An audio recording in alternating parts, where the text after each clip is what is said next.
एक चीज़ जो काफ़ी बच्चों को सताती है, स्पेशली अर्ली जेई प्रेप हम कर रहे होते हैं 10th में 9th में, कि हमने जेई प्रेप तो कर ली, लेकिन फिर उस समय तक क्या पता सिलेबस चेंज हो गया या फॉर्मेट चेंज हो गया, ऐसा कुछ हो गया।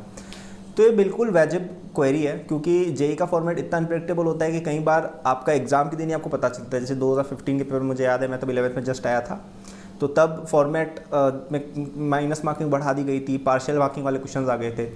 तो ये फॉर्मेट का एक हल्का सा चेंज हुआ। कभी कभी मेजर चेंजेस भी हो जाते हैं, कभी कभी सिलेबस ही चेंज हो जाता है, क्योंकि आप अभी 9th-10th में पढ़ रहे हो मोस्टली, राइट। और ऐसा भी तो हो सकता है कि आपने चलो सब कुछ पढ़ लिया और पता चला कि आपके टाइम तक आते थे जेई के अंदर एनसीईआरटी किताब भी बदल गई या करिकुलम भी बदल गया, राइट।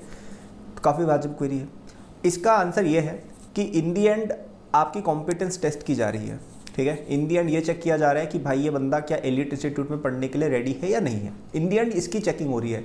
कई लोगों को लगता है कि फिजिक्स केमिस्ट्री मैथ्स की चेकिंग हो रही है। भाई 11th-12th की फिजिक्स केमिस्ट्री मैथ्स कुछ भी नहीं होती है, लिटरली कुछ नहीं होती है। और इवन बैचलर्स लेवल पे भी कुछ भी नहीं होती है। असली पढ़ाई मास्टर्स लेवल पर चालू होती है। तो उनको इससे कोई फ़र्क नहीं पड़ता है कि आपने कितनी फिजिक्स केमिस्ट्री मैथ्स पढ़ी, उसका कोई कोरिलेशन ही नहीं है। वहाँ पे चेकिंग ये हो रही है कि बंदा कॉम्पिटेंट है क्या। जिस बंदे ने 50% स्कोर किया जेईई एडवांस में, वो बंदा कॉम्पिटेंट है, उनको पता चलता है उस एग्ज़ाम से, क्योंकि इतना डिफिकल्ट है। तो उनको पता है इस बंदे में दिमाग है, मेहनत है, जो भी चाहिए चीज़ें हैं, इसलिए डिज़र्व करता है यहाँ पढ़ना, राइट।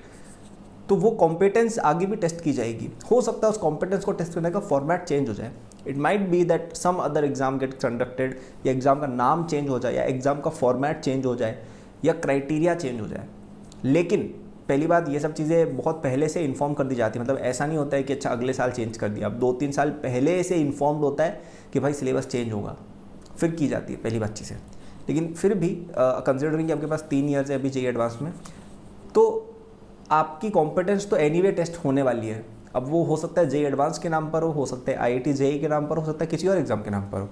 तो अर्ली प्रेप करने का बेनिफिट तो है, क्योंकि आप अगर साइंस मैथ्स में होशियार होते हो तो वो हेल्प करेगा आपको, क्योंकि ये चीज़ें कहीं नहीं जा रही हैं, ठीक है। तो क्या सिलेबस चेंज हो सकता है? बिल्कुल हो सकता है, लेकिन इतना मेजर चेंज नहीं होता है, क्योंकि देखो फंडामेंटल जो है साइंसेस के वो सेम ही रहते हैं।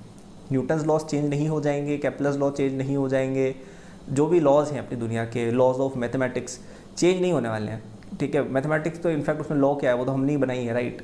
सो there are some things that never change, and उस करिकुलम से कहीं नहीं जा सकती है। अब एल्जेब्रा, ट्रिग्नोमेट्री कैसे नहीं पढ़ेगा बच्चा? बिल्कुल पढ़नी है उसको। एनएलएम कैसे नहीं पढ़ेगा बच्चा? पढ़ना है उसको। इलेक्ट्रोस्टैटिक्स पढ़ेगा बिल्कुल।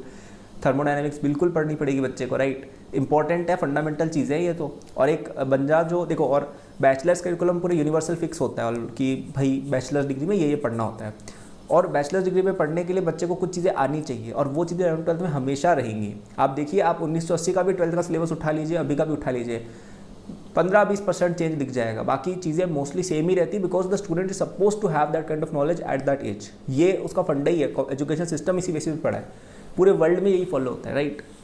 तो जेईई एडवांस्ड का सिलेबस चेंज हो गया, फॉर्मेट चेंज हो गया, ये चेंज हो गया, इसके बारे में चिंता ना करें।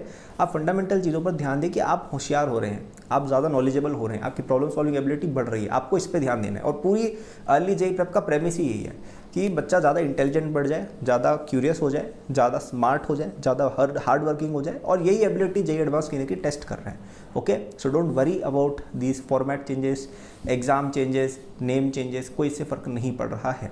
आपको और हेल्प चाहिए अपनी जेईई प्रेप के लिए तो हमारा जेईई 27 कोर्स पे भी डिस्काउंट आया है 6 जून तक, ओके। तो ये कोर्स अभी आपको 7000 रुपीज़ में मिल जाएगा। यूजुअली ये कोर्स 15,000 का सेल होता है, तो ये आपको अभी 7000 में मिलेगा using the first link in description. और ये कोर्स आपका पूरा 9th-10th का भी रिवीजन करा देगा, आपके 10th बोर्ड की प्रिपरेशन भी करा देगा, और जितने भी ओलंपियाड्स हैं आपके अभी सामने, आरएमओ हो गया, आईएचएस हो गया, एनएमटीसी वगैरह, इन सब की प्रिपरेशन उस एक कोर्स से अलॉन्ग विद 11th-12th की प्रिपरेशन भी आपको मिल जाएगी, ओके। तो काफ़ी बेनिफिशियल ये चीज़ रहेगी, जाके जरूर देखिएगा। और नीचे मेरे नोट्स भी लिंक्ड है, वो तो फ्री हैं, वो तो सबको देखने चाहिए, okay. So that was the video. Like subscribe कर दीजिएगा। Thank you for watching. Good luck.